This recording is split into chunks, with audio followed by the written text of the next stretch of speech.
Host of the Chris Plante Show on WMAL. Chris Plante, an attorney, radio talk show host, Fox News contributor, Ebony Williams. Thank you both for being here.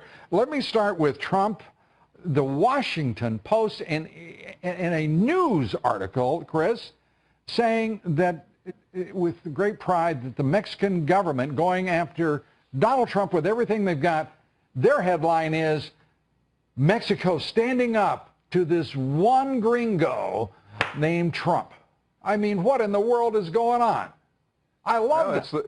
It's the Washington Post, you know. I mean, it's well, the editorial page is different than the other content. Is that they'll side with anybody against Donald Trump. I don't think they're in the Trump camp.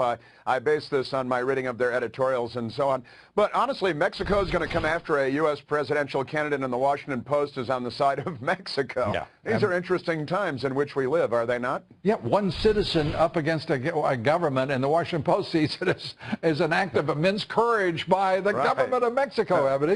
Right. Yeah, of course. I mean, nothing about it was surprising. Certainly, they're going to take the side of Mexico. Look, they are very anti-Trump. And as we talked about earlier. I don't mind that, but they're also anti-reason. They're also anti-proportion. Oh, are they anti-reason, Lou? I'm sorry? You think they're anti-reason? How in the hell could you say to anyone that an entire government, a nation of 115 million people going after one man, and they're standing up against Donald Trump? Well, the poor little darlings. Well, right. No, not so much. Now, you show me a government down there that goes after 5 drug cartels that are running the country, then I think we can talk about a profile and courage for the Mexican government. That's something to stand up for. No, I agree with that. Look, I think they were talking in very limited scope. I think they were overbroad in the way they displayed it. I think they're talking about, don't you love the lawyer in me? I think they're talking about Vicente Fox, right? I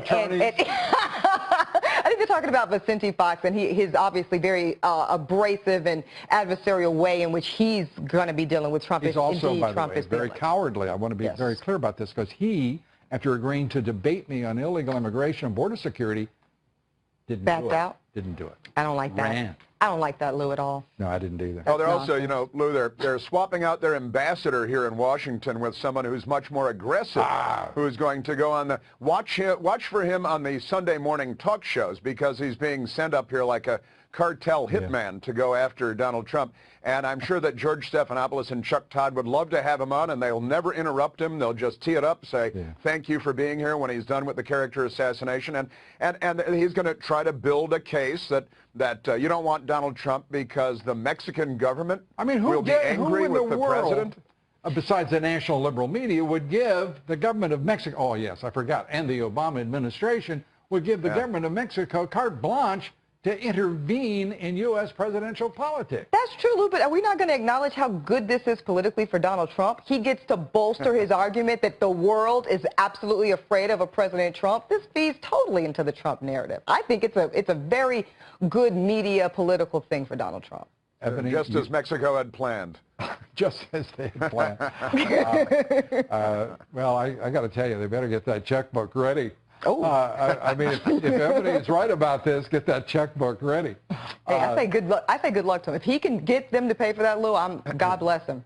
Lou, did you know that the United States is cooperating with the government of Tunisia in building a 125-mile wall on the Tunisian border with Libya, which we left in ruins, so it's a failed state. And we are working with the Tunisian government to build a wall between Tunisia and Libya. Well, I think the takeaway here is clear. Walls work, and the sooner the better. Is that right, Chris? Yeah. Well, walls clearly work. They've always worked.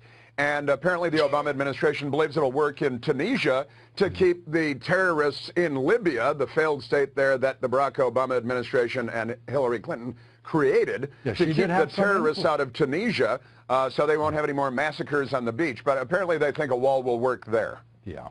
Ebony, you get the last word.